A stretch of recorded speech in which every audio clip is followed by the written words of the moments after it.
Hey y'all, OMG. It is freezing, okay? It is so cold here. Oh my goodness, I hope you all are staying warm. I'm not even complaining. I will not complain about the furnace. It is doing its job, okay? Praise God.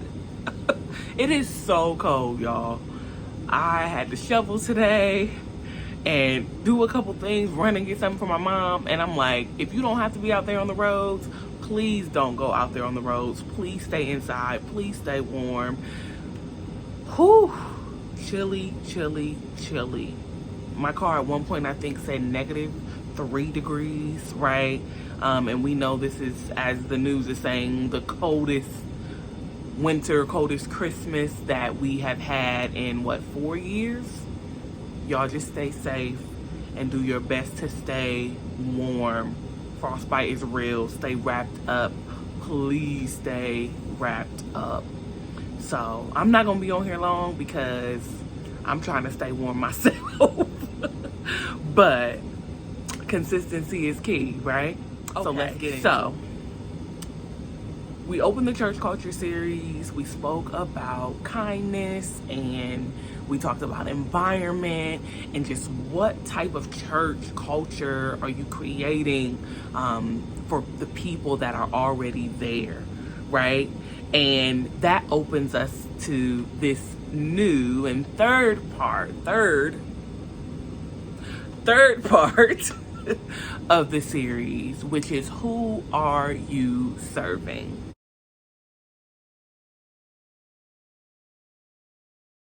Who are you serving simply is who's in your church. Is it young? Is it older? Right? What type of family structures do you have? What type of cultural structures do you have? Right? No, we are not limited in church by age and by race and by ethnic culture and even societal, socioeconomic culture, right? We want everyone to be a part in the way that they can be. But we do need to be mindful because even within church, we can have some stigmatizing things that happen, right? And so I just want to lift this up today that we really have to be mindful, to pay attention, right, of who you are serving. Who does the word go out to every Sunday? Who are you singing to? Who are you asking to participate? Because when you do those things, there is a difference. There's a difference in how you ask those individuals, how you grasp their attention, right? So let's start off with age, right? So age, wide-ranging, from 0 to past 100, if that would be at your church, right? That 11 and under, those are our babies. Those are our babies. And you got to find the right people to serve them because it is a ministry to serve young children, right? There are people graced for it. And then that teeny bopper, teen age, 12 to 17, that's a whole nother group. And that group can be split right down the middle. Because you go from coming out of the tweeny, awkward stages into the I'm trying to figure it out stages, right? I'm trying to make sense of who I am. And if you know anything, especially in my work, adolescent brain development, they're all over the place at that age. It takes people who are graced to serve them. 18 to, let's say, 25. You can split that too. Because that 18 to 21, you grown, but you're not grown. You think you grown. You're not grown, right?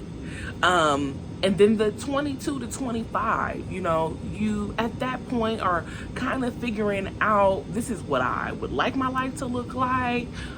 This is what I think I want it to look like. And yet and still, your brain is still not fully developed. We really, really have to understand when we're trying to get topics across, when we're trying to speak to them and get them to understand something, we also need to know where they might be at, what they might be thinking, right? Where their minds could be fluctuating back and forth to and from, right? And then that 26 and up, right? And I'll even say 26, 30, because when I think about myself, that was a big change in my life, right? There was a big change during that age group. And it requires sensitivity. It requires attention. I have a heart for that 18 to 24, 25-ish group, because that's where we kind of got lost. I can say that for myself. Because it's like, oh, well, they're grown, they'll get it. They're of age, they should know better. Should they?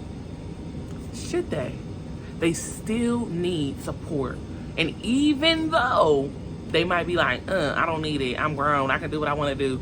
Trust me, they need someone who's not moved by the attitude and just like the tweenies and the teens, they need someone. And it takes a special individual to deal with people who are adults, but still need very specific and direct support.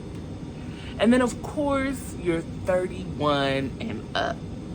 From there, life goes through a range. My aunt used to say, in your 20s, make all your mistakes. In your 30s, you're getting it together. In your 40s, you're having a family.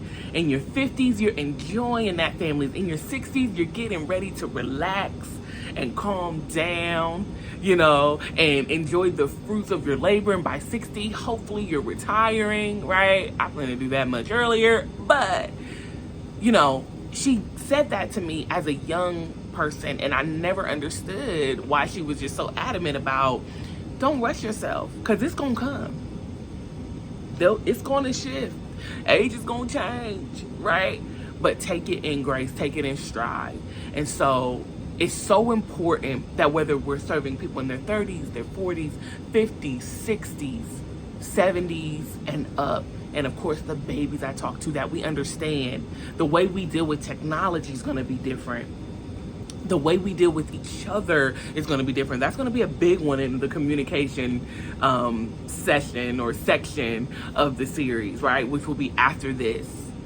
But I'm going to break some things down. I'm going to ask some questions of people specifically within these groups, because I think that it's so important that we take time to acknowledge this in our churches, because if we don't, we could be missing prime opportunities of service and prime opportunities to support. And so, yeah, age is a huge thing. And then culture. We have to be mindful of culture. Yes, we do not segregate by race. We shouldn't be. We know that there are some segregations by race in church. Let's just be honest.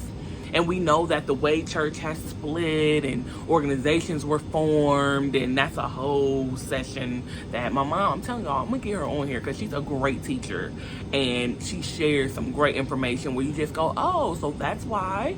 Let's be real. Mostly black people are in this organization. Mostly white people are in this organization. It all worked together.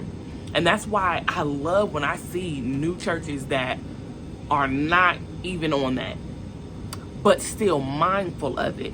Because yes, I do need to be mindful how I'm dealing with my brothers and sisters that may not come from the same background as me. There may be certain language you cannot use, or you have to be mindful of how you use. There may be certain activities that are not really inclusive. There may be opportunities that everyone cannot afford. So we really, really have to start being mindful and not putting a blind eye like, well, we're in the church, so we don't have to worry about it. Well, that kind of puts us at a disadvantage if we do it in that way. And so I want to encourage you all that that's something we're going to talk about, okay? And then finally, when it comes to socialization and norms.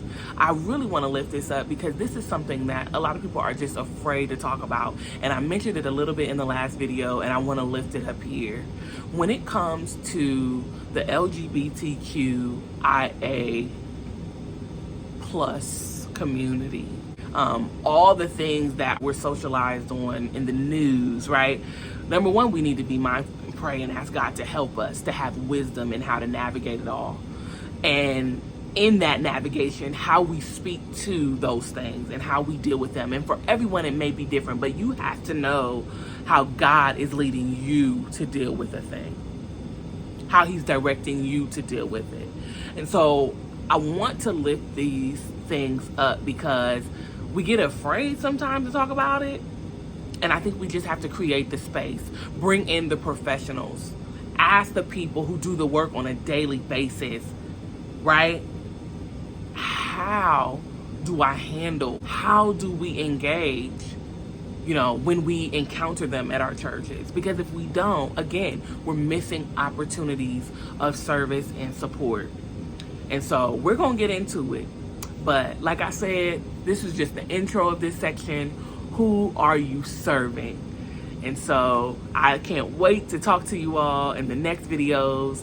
And I pray that you have a merry, merry, merry Christmas with your families. Love on your families. Cherish the moments. I'm realizing the moments that you enjoy matter most. Those matter most, right? So who are you serving? We'll see you next time.